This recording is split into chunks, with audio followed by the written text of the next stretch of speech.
ستړي مسئ جوړ په خیر د بدیع علم د لفظي صنعتونو دوهمې برخې ته ښه راغلاست. دوهمه برخه د لفظي صنعتونو نن په اشتقاق باندې شروع کوو. اشتقاق کوم صنعت ته وایو؟ اشتقاق یا اقتضاب هغه صنعت ته ویل کیږي چې شاعر دوه یا ډېرې داسې کلمې راوړي چې اصل ریشه یې یو وي. خپله اشتقاق لغوي معنا مشتق کولو ته وایو، اخیستلو ته وایو، ضبط کولو ته وایو.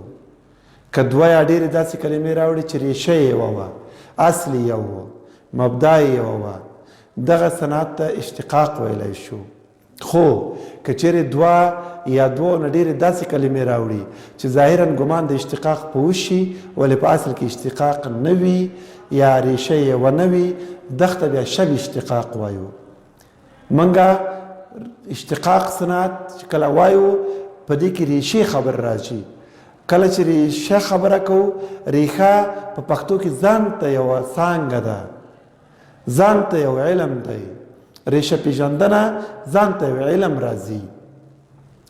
دا چې موږ له 12 نه فارغ یو او کانکور ازموینه کې ګډون کوو، نو څنګه د اشتقاق کلمې وپېژندلی شو؟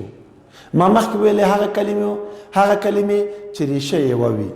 زه راځم که شاعر چیرې دوه یا ډېرې داسې کلمې راوړي چې ریشه یې یوه وي، لکه رسول، رسل، رسایل، رسایل، که چیرې داسې کلمې راوړي چې ریشه یې وایي، څنګه پېژنو چې ریشه یې وایي؟ څنګه یې پېژندلی شو؟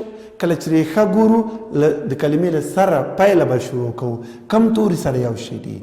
ری ری ری دلته یې لیکم، سین سین سین دلته یې لیکم، واو هلته لاندې نشته، نور پسې نه ګرځو. داسې ویلی شم. وګورئ که چیرې دوه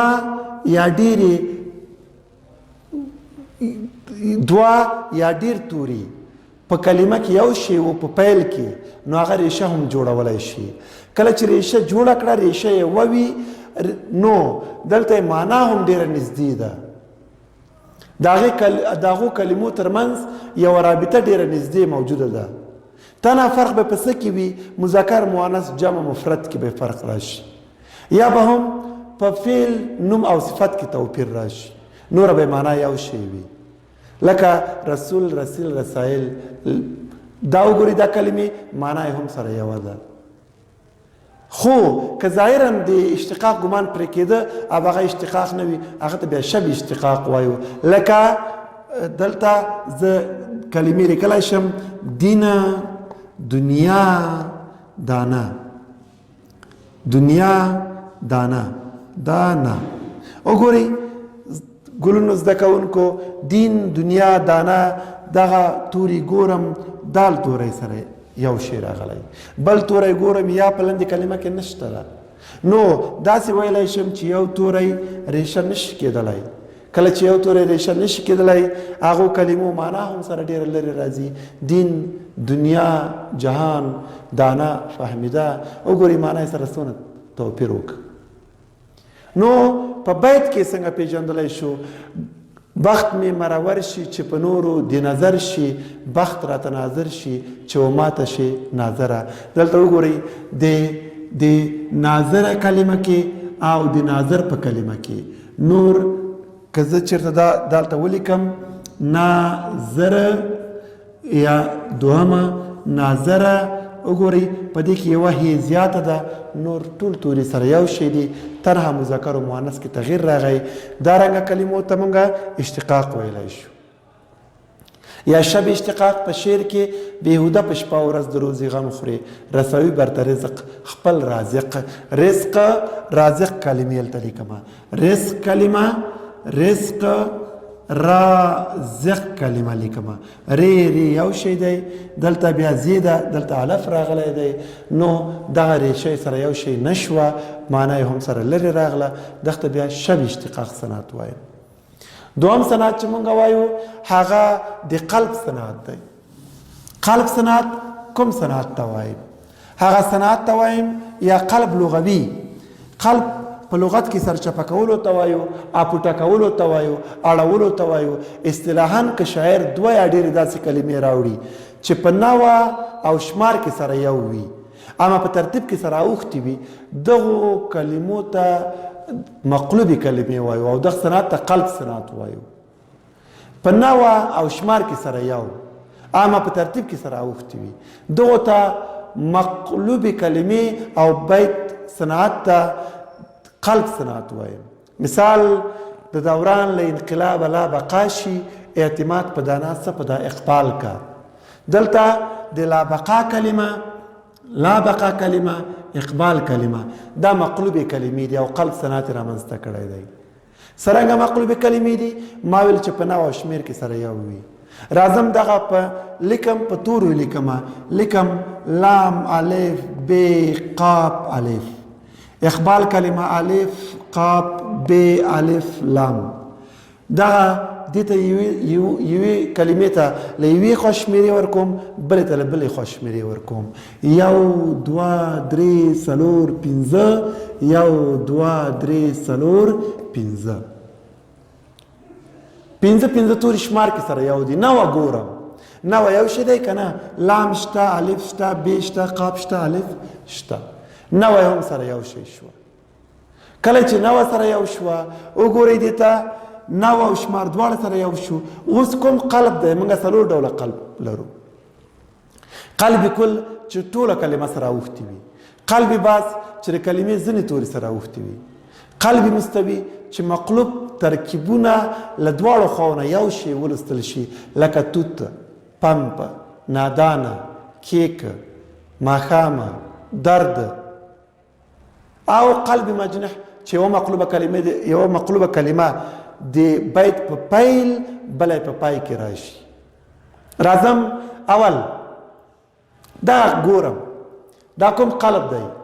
دغه دې خوا شمېرې او اخوا شمېرې څه فلسفه لري؟ د دې فلسفه دا ده چې موږ ته قلب کل او قلب باز ترمنځ توپیر کوي. دلته ګورم یو چی دی لام، یو لام، 2 الف 2 الف، 3 ب 3 ب، 4 قاف 4 قاف، 5 الف 5 الف. دې ته اوس قلب کل وایي ځکه ټولې د کلمې ټول توري سره اوښتې دي. قلب باز چې ځینې توري سره واوړي. راځم مثال وایم، ستا په مخ کې چې حساب د جمال نشته ځکه ما څخه د صبر مجال نشته. یو جمال راغلی دی، بل مجال راغلی دی. وګورئ کومه کلمه شوه؟ جمال کلمه شوه، مجال کلمه شوه. همدا کلمې لکه دې غوندې لیکمه. وګورئ دغه کې کوم توري دي؟ جیمه، میمه، الف، لام. دې کې کوم توري دي؟ میمه، جیمه، الف، لام. ما ویل یو ته له یوې خوا شمېره ورکوم، بلې ته له بلې خوا شمېره ورکوم. 1 2 3 4 1 2 3 4. فلسفه یې څه شی وه؟ موږ ته قلب کل او قلب باز ترمنځ په اسانۍ توپیر کیږي. وګورئ اول جیم اول لام. نور وخت مه ضایع کوئ، تاسو په کانکور کې دومره وخت نه لرئ. دا قلب باز دی ځکه په ترتیب سره اوښتي نه دي، ترتیب کې سره برابر اوښتي نه دي، دې ته قلب باز ویلی شو. همدارنګه قلب مستوي هغه قلب ته وایو چې مقلوب ترکیبونه له دواړو خواو یو شان ولوستل شي. سګمګس خو سګمګس دی بل به نه شي، کارسو اړوي کاواک کاواک دی. سګمګس کلمه هلته راغلې ده. وګورئ له دې خوا یې لولو یا له دې خوا لولو، له دواړو خوا نه یو شی لوستل کېږي. کاواک کلمه راغلې، له دې خوا یې وایو له دې خوا یې وایو، هېڅ کوم توپیر پکې نه راځي. او قلبي مجنح له جنان اخیستل سوې کلمه ده. جناح طرفینو ته وایي. که مقلوب ترکیبونه یو په پیل کې راشي، بل د بل بیت په پای کې راشي، دغه صنعت ته موږ قلب مجنح وایو. باریکي چیرته ده؟ متوجه شئ. دغه آیا مقلوب ترکیبونه دي؟ مال ښه دا به په تورو ولیکو تر څو مو ځای ضایع نه شي دلته او بل بیت ته مزاحمت ونه کي. راځم میم الف لام، میم الف لام. دا ترکیب لام لام الف میم. وګورئ 1 2 3 1 2 3 ما فلسفه شی ویلې وه میم شته الف شته لام شته د دې شمیرو فلسفه وګورئ اول میم دوم الف دریم لام نو دا خو ډیری شاګردانو ته به سوال دلته پیدا شي چې دا قلب کل دی. ګورئ که قلب کل و قلب باز و قلب مستوي و چې یو ترکیب د بیت په پیل بله په پای کې راشي دې وخت کې به قلب مجنح کیږي قلب کل قلب باز قلب مستوي هغلته نشو ویلی هغه وخت کې قلب ورته قلبي کل باز مستوي ورته نشو ویلی تنه قلبي مجنح ورته وایو. بل صنعت چې موږ وایو هغه تضمین صنعت دی تضمین صنعت کوم صنعت ته وایي هغه صنعت ته ویل کیږي چې شاعر یوه مصره یو بیت یا څو بیتونه د بل شاعر په خپل شعر کې د مثال په توګه راوړي د دلیل په توګه راوړي. کله چې یو شاعر د بل شاعر یو بیت یو مصره یا څو بیتونه په خپل شعر کې د مثال سند په توګه راوړي دغه حالت ته تضمین صنعت وایي. رحمان بابا وایي دا جهان د خدای له عشقه پیدا کړی د جمله او مخلوقاتو پلار دی. دغه یو مصره چې حمید مومند دی تضمین کوي په خپل شعر کې راوړي هغه وایي دا جهان د خدای له عشقه پیدا کړی دی چمن په دې نسیم دی پردیس پړي. اولینه مصره د رحمان بابا راوړه او دومه مصره چې دی هغه خپله ورته جوړه کړه. تضمین ضمانت ورکوي چې زه به تا یوه مصره اخلم اما خیانت به پکې نه کوم په همدې شکل به هلته انتقالوم په طور د صنعت مثال. کانکور کې څنګه موږ پیژنو دا صنعت تضمین دی ډیر په اسانۍ موږ پیژنو. تاسو ته په کانکور کې سوال درکوي چې لاندې بیت کې کوم لفظي صنعت راغلی دی دا لفظي صنعتونه دي